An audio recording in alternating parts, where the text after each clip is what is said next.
بسم اللہ الرحمن الرحیم۔ السلام علیکم ورحمۃ اللہ وبرکاتہ۔ عابد رضی چینل کی طرف سے آج میں اپنے دوستوں کو بتاؤں گا کہ رسول اللہ صلی اللہ علیہ وسلم جب دعا مانگتے تھے تو کیا کہتے تھے۔ اس سے پہلے میں اپنے تمام دوستوں سے گزارش کروں گا چینل کو سبسکرائب کریں،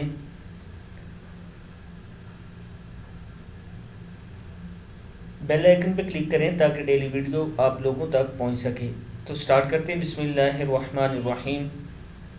رسول اللہ صلی اللہ علیہ وسلم فرماتے ہیں، اللہ تعالیٰ پر ایک فرشتہ مقرر فرمایا ہے کہ جو شخص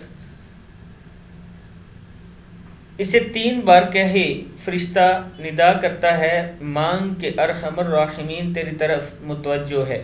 یعنی رسول اللہ صلی اللہ علیہ وسلم کہتے ہیں کہ اللہ تعالیٰ نے ارحم الراحمین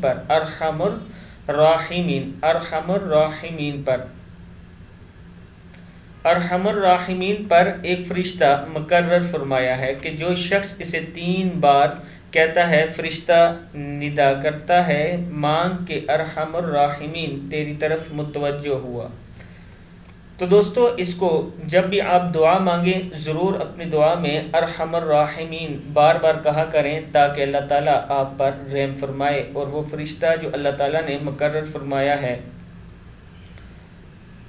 وہ ندا کرے کہ مانگ کہ ارحم الراحمین تیری طرف متوجہ ہے۔ جب آپ کہیں گے تب ہی ارحم الراحمین آپ کی طرف متوجہ ہوں گے۔ تو امید ہے کہ آپ اپنی دعاؤں میں ان 2 لفظوں کو شامل کریں گے، اسم اعظم کو شامل کریں گے۔ آج کی ویڈیو اتنی ہی ہے۔ اس ویڈیو کو آپ نے آگے شیئر کرنا ہے۔ السلام علیکم ورحمۃ اللہ وبرکاتہ۔